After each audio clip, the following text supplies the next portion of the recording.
When looking for a new model to add to my hangar, I often look for models of full-scale aircraft that have caught my eye or are just a bit unusual. The Super Dimona HK36 I got from Hobby King fits both those criteria. Stick around and we'll assemble the model and give you a good look at whether this model is one you might want to add to your collection.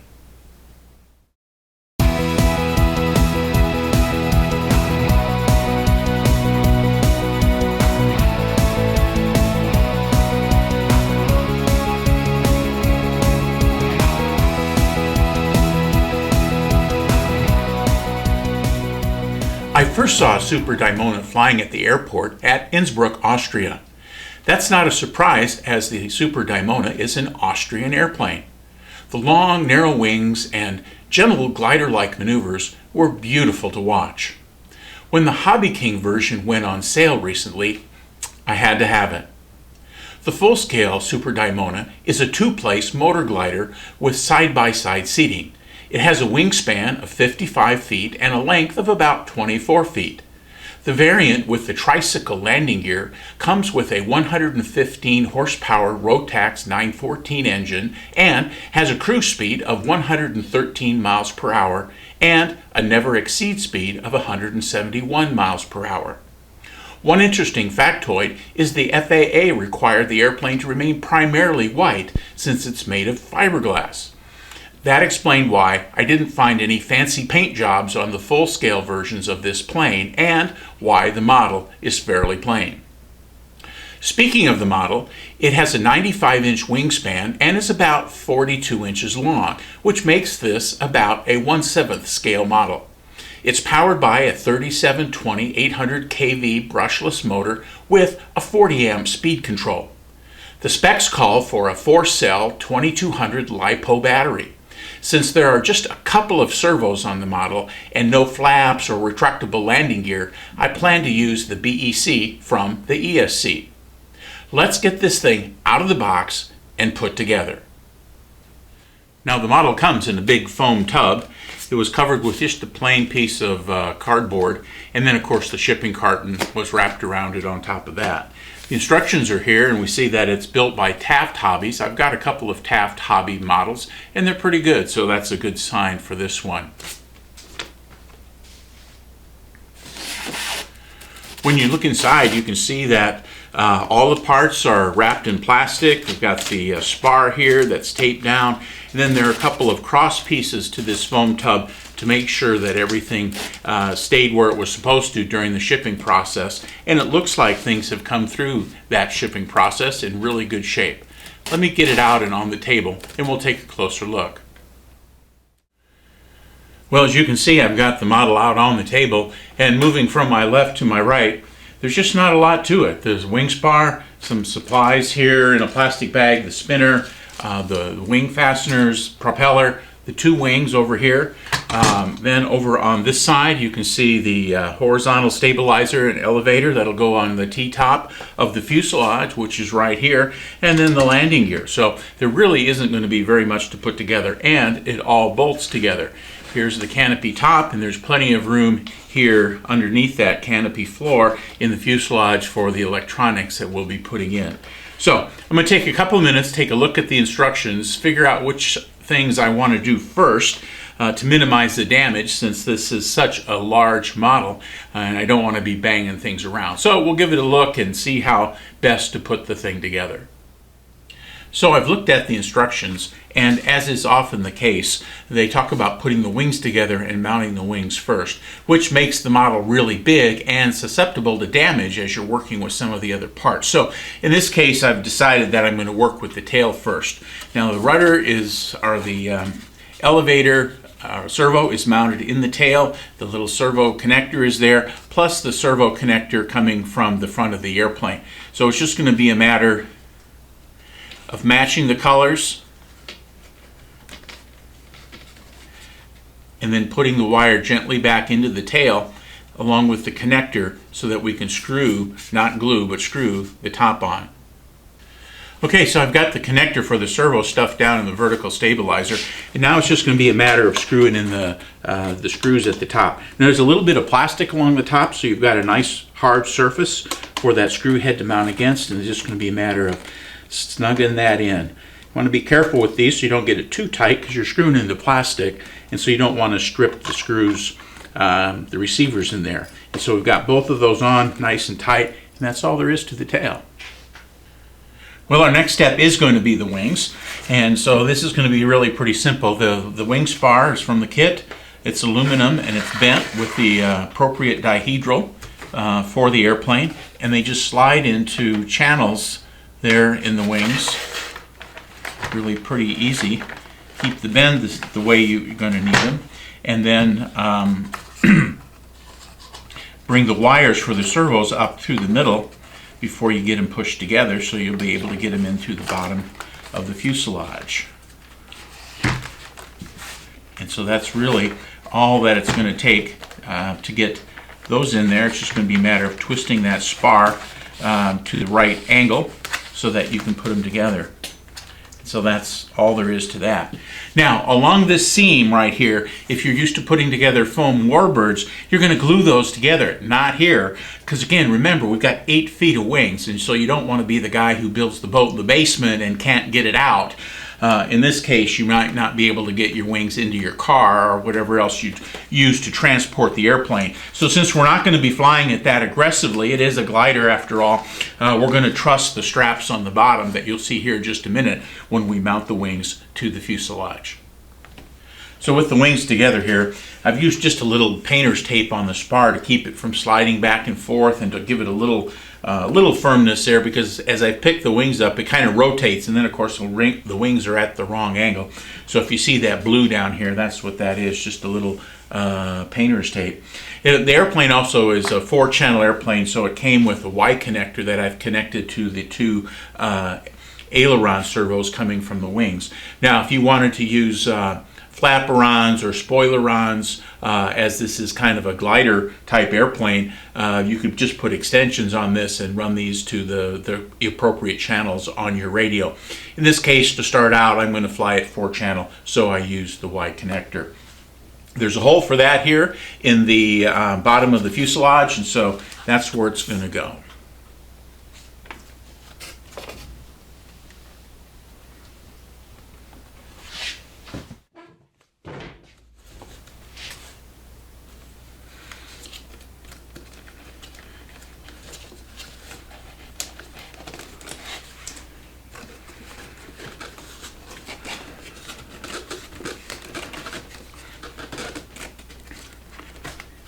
The wings have a nice fit right here, and the little indents for the 2 straps that hold them to the fuselage align perfectly. So let me move that around so you can see it, and we'll screw them in. Okay, so there are 4 screws that hold on the wings. The front strap is white. It's a little bit larger. Fits right there. The rear strap is kind of a clear strap, and it's a little smaller, and it fits the same way in the holes in the back of the wing, and that fits in there nicely just like that. And now it's just a matter of dropping in and tightening the screws. A little sideways pressure as needed as you're searching for the receiver in the airplane. If you've got the angle off, it can be kind of frustrating trying to find the holes, but they're pretty good. It's pretty easy to do.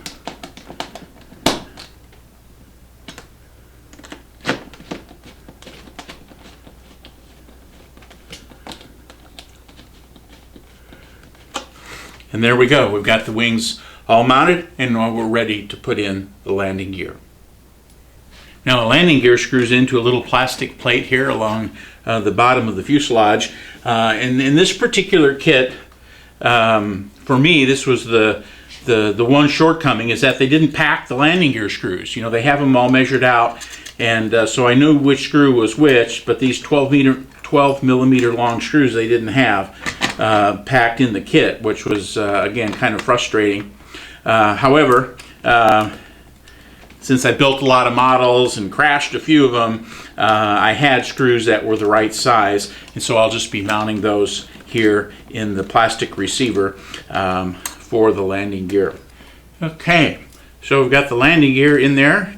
Seems like it's in there pretty tight, and then it just comes with this foam cover that's going to fit right in here like that.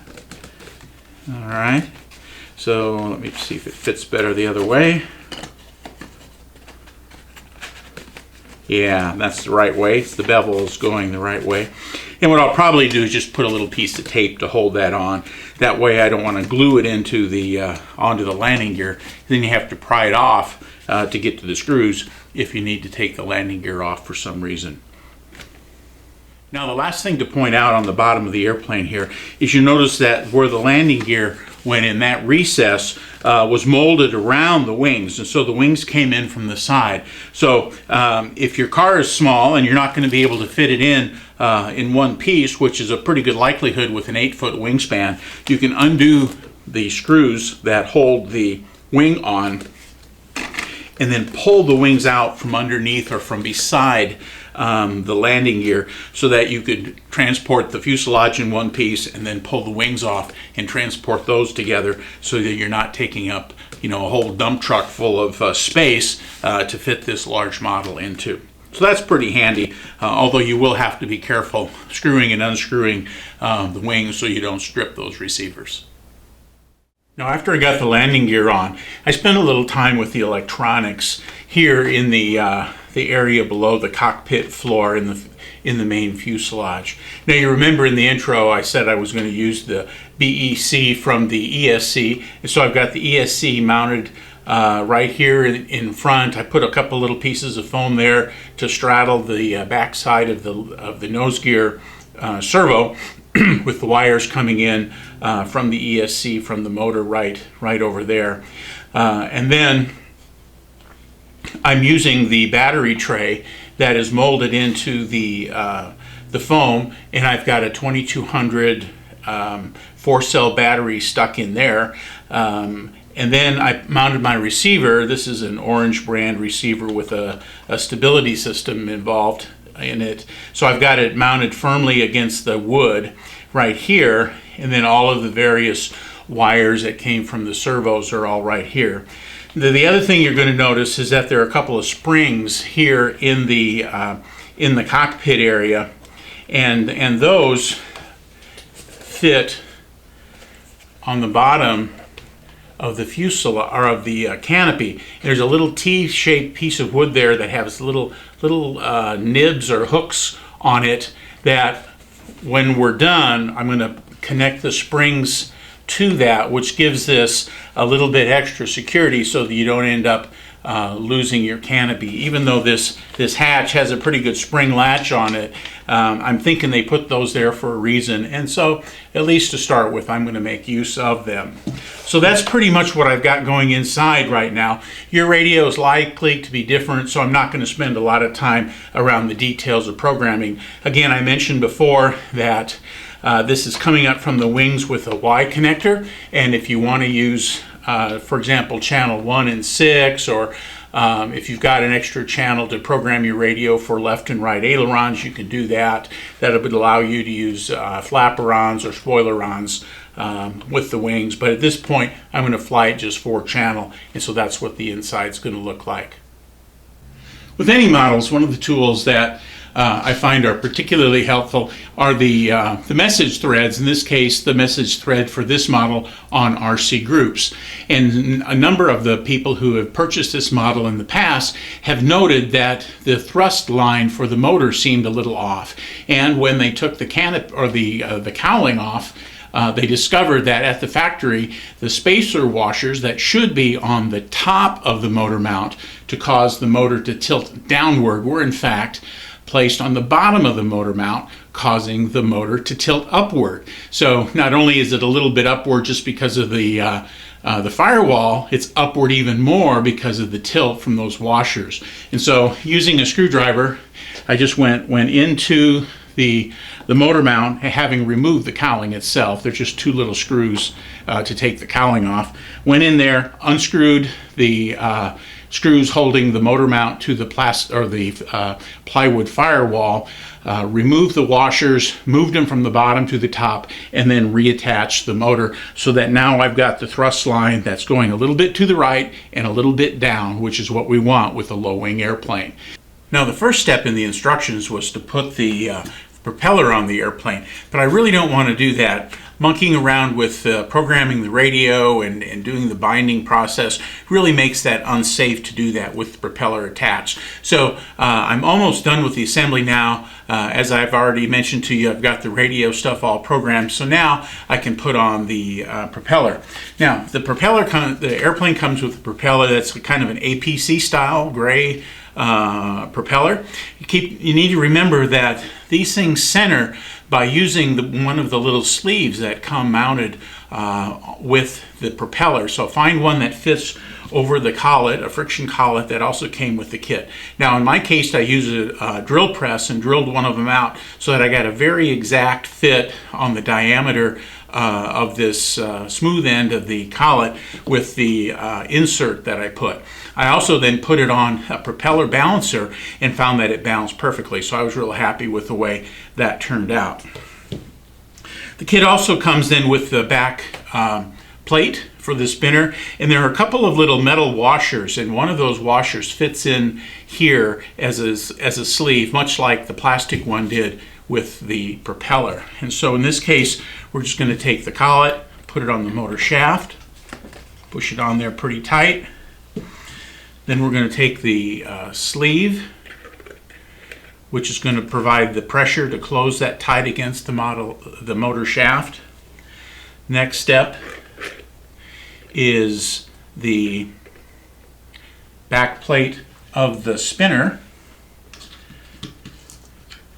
Now, when I did that, I dry fit with the spinner cover on, because you've got the spinner, the blades of the propeller come out halfway and then the holes are over here, and if you just kind of put it on there, it never fails. The props don't match the cutouts. So in this case, I put a couple of marks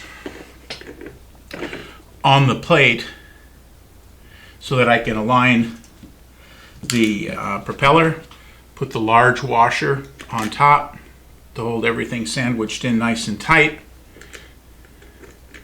and then go with the nut. Got that finger tight, double check the alignment with those little marks that I made. It looks pretty good. And so now I can get my crescent wrench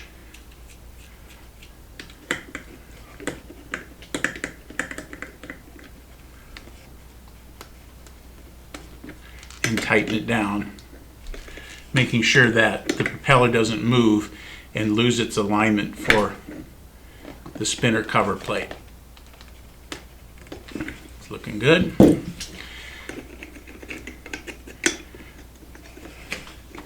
Put the spinner on.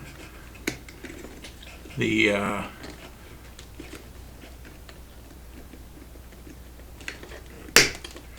it snaps right on.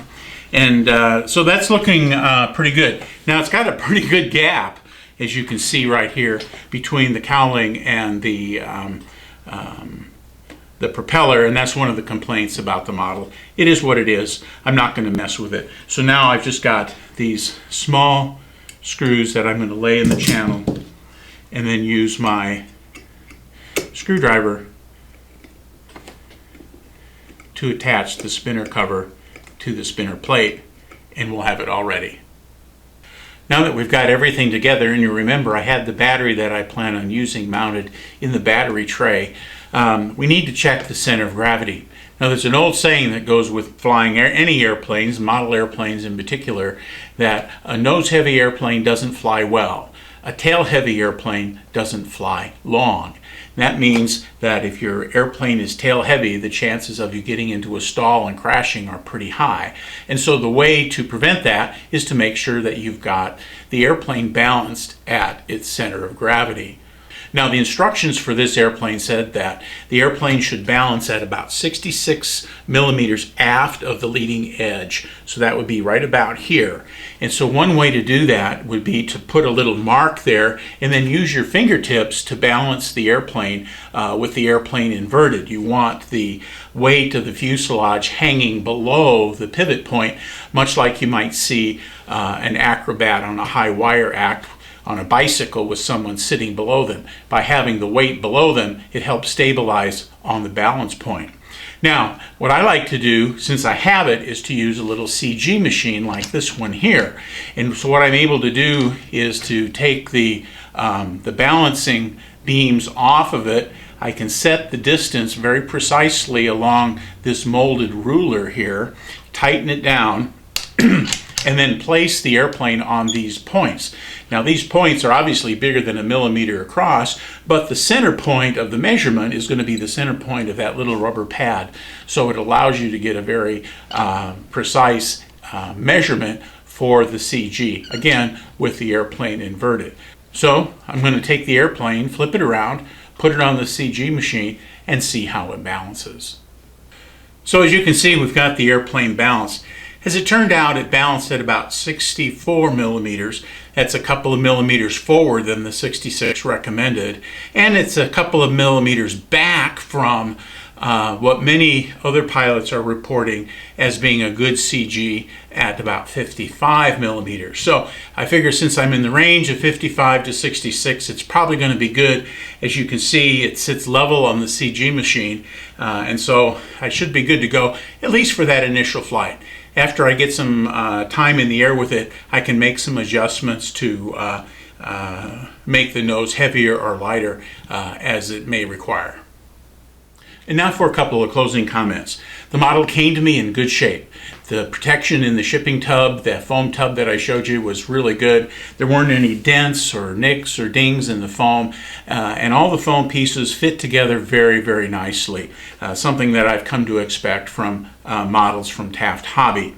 On the downside, it was frustrating that the landing gear screws were missing from the kit. I happen to have those and weren't a big deal. A trip to your Ace hardware store would be able to replace those pretty easily when you go to their metrics section. But again, it's just one of those unnecessary frustrations. The other thing is you notice the gap on the nose.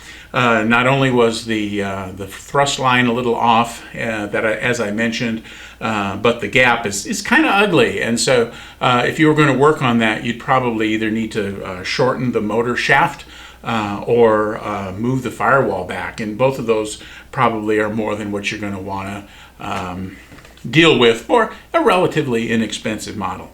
Speaking of inexpensive models, it's not bad. Some of the guys were getting these on sale for under $100. I paid right about $100. The normal price is about twice that. So if you watch the hobby sites, you can find them and get a pretty good bargain. I'm really looking forward to putting this in the air in the next couple of days to see how it flies. So let's take it outside, do a little bit of a video walk around to conclude the video today.